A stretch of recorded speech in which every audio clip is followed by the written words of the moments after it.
Salut chers amis passionnants de la carte Arduino. Pour aujourd'hui, on va entamer un autre circuit concernant un potentiomètre qui commande une LED. Donc, pour le circuit, on a la LED et un potentiomètre. Pour l'anode de la LED, il y est directement avec une résistance de 220 ohms et l'un des broches de la carte Arduino. J'ai choisi ici la broche 3. Comme vous voyez ici les broches de la carte Arduino, il y a des broches qu'on appelle PWM. Qu'est-ce que ça veut dire PWM? C'est-à-dire que ces broches, ils donnent des valeurs comprises entre 0 et 255. Ici, on a 6 broches. Par exemple, la broche 3, 5, 6, 9, 10, 11 sont des broches PWM. Ils donnent un signal PWM. Il peut donner un signal logique qui donne deux valeurs 0 et 1, c'est-à-dire low et high. Ils peuvent donner aussi à des broches 3, 5, 6, 9, 10, 11. Ils peuvent donner aussi des valeurs comprises entre 0 et 255. Pour la cathode, on l'a lié à la GNT. En ce qui concerne le potentiomètre, il comprend trois bornes. La borne où il y a un fil rouge, le fil rouge du potentiomètre, il est directement au VCC, c'est-à-dire à 5 volts. Pour le fil noir, il y est au GNT. Par contre, le fil qui est au milieu, le fil bleu, il est à l'un des broches analogiques. Ici, on a 6 broches analogiques. Donc, on a lié à la broche A0.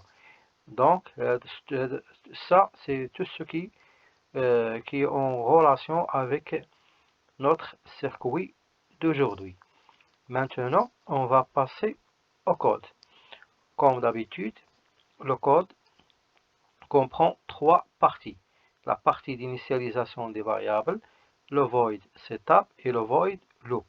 Pour l'initialisation des variables, premièrement, on doit initialiser les variables. On a le variable potentiomètre, on a le variable LDR et les valeurs que le potentiomètre va nous donner. Donc, là, on a écrit int potentiomètre, on a float val potentiomètre, on a int. La différence entre int et float, on l'utilise pour des valeurs qui sont naturelles où il n'y a pas de virgule. Par contre, float, on l'utilise pour des valeurs où il y a des virgules. C'est ça la différence entre int et float. Pour le void setup, ici, on a écrit serial.begin. Serial, c'est-à-dire quoi? C'est-à-dire, on veut communiquer avec le moniteur série. Voilà le moniteur série, la partie qui se trouve au-dessous de la partie où il y a le code. Donc ici, c'est la partie que le moniteur série va nous donner des valeurs concernant notre circuit. Alors, idem serial begin 9600. 9600, c'est la vitesse de communication entre la carte Arduino et le moniteur série. On a dit aussi le void setup, il va spécifier le pin et le mode. Idem pour on a écrit pin mode 2. 2, c'est-à-dire la valeur. Ici, on ne peut pas écrire 2. Normalement, on doit écrire 3 parce que le mode de LED et output et le pin utilisé est 3.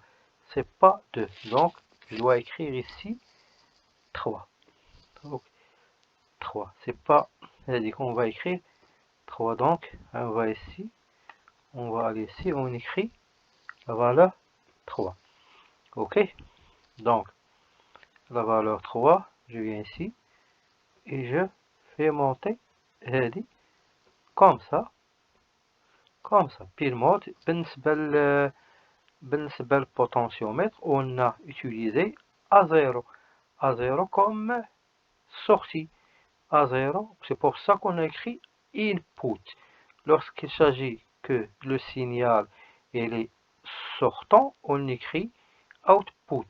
Lorsque le signal est entrant, on écrit input. Input. Pour le void loop. Le void loop, on écrit pot analogue read A0. Pourquoi analogue? Parce que la broche qu'on a utilisée pour le potentiomètre, c'est une broche analogique, read A0, c'est-à-dire read parce qu'on veut que le signal entre vers la broche A0 directement vers la broche 3, oui, alors vers la LED. Alors vers la LED. Ok? Donc, je vais maintenant essayer de faire ça. Donc, de bien organiser le circuit. On revient au code. Valpot. Valpot, on a utilisé une nouvelle instruction map entre parenthèses pot. On a 0023 au 0250. C'est-à-dire, on veut que le potentiomètre fait une coordination entre les valeurs qui vont être entrées dans le port analogique, ok, ou qui sont compris entre 0,1023, il doit être coordonné avec les valeurs qui vont sortir le pin A3 vers la LED. Donc ici, le principe de l'instruction map. La première chose, lorsqu'on fait la parenthèse, ici à pot, c'est quoi? C'est le nombre à mapper. Idem pot, c'est le nombre à mapper. L'intervalle 0,1023 pour 0, c'est la limite inférieure à l'intervalle. L'intervalle actuel au 1023, c'est la limite supérieure de l'intervalle actuel. Pour 0, l'intervalle 0,255, c'est une sortie. C'est la limite inférieure de l'intervalle de changement. 0, c'est la limite inférieure de l'intervalle de changement. 255, c'est la limite supérieure de l'intervalle de changement. En conclusion, il faut que chaque valeur de l'intervalle d'entrée doit être transformée à une autre valeur sur l'intervalle de sortie. Ici, analogue write, c'est-à-dire analogue write 3 valpot. Il 3 هذه بغينا نعرفوا les valeurs باش تكون une coordination entre les valeurs qui sont d'entrée qui entrent ici et sort le port 3 une coordination. C'est pour ça qu'on veut savoir les valeurs sortant de la broche 3. Ok? Serial print. Serial print, on veut faire print les valeurs. C'est-à-dire print, les valeurs avec le moniteur série. Le moniteur, déjà dans les com, elle est. Ok? Les valeurs qui seront printées avec le moniteur série. On a dans la print, ou ici on a écrit print ln. La différence entre print et print ln, c'est que les valeurs doit être print, c'est-à-dire il doit être on doit l'imprimer le sériel, le moniteur série, où on va à chaque fois qu'il y a une valeur, on doit sauter une ligne. C'est pour la print ln, c'est-à-dire chaque fois qu'on veut écrire une ligne et une valeur, on doit sauter la ligne pour écrire la nouvelle valeur, ainsi de suite. Lorsqu'on a écrit tout simplement serial print, valpot égale, les valeurs seront écrites dans une seule ligne. Par contre, si on écrit serial print ln, elle est chaque valeur doit s'écrire dans une ligne ou bien dans une nouvelle ligne. Ok, donc c'est tout simplement tout ce qui concerne le code d'aujourd'hui et le circuit. Donc on va passer à la démarrage de simulation pour se voir comment ça se fait les choses. Et donc, on démarre la simulation. Regardez ici. Donc regardez, lorsque je fais tourner le potentiomètre, l'allumage devient fort. Lorsque je tourne dans l'autre sens, l'allumage devient faible. Donc, on essaye de commander ou bien de commander l'allumage ou bien la lueur de l'allumage en fonction du potentiomètre. Chaque fois que je suis ici, il n'y a pas d'allumage. Ok?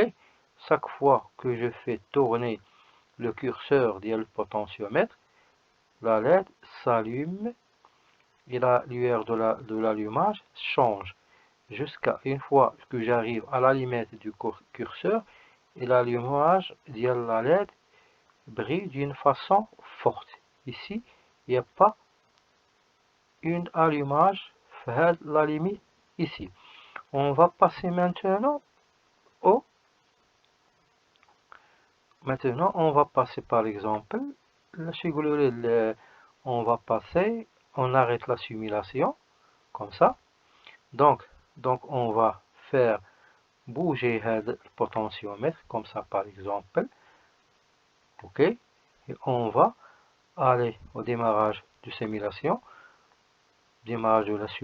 et on va passer au moniteur série pour savoir les valeurs qui sont écrites ici. Donc regardez, lorsqu'on est ici, les valeurs du potentiomètre, c'est-à-dire lorsque l'allumage, il n'y a pas d'allumage, les valeurs potentiomètre est à 0.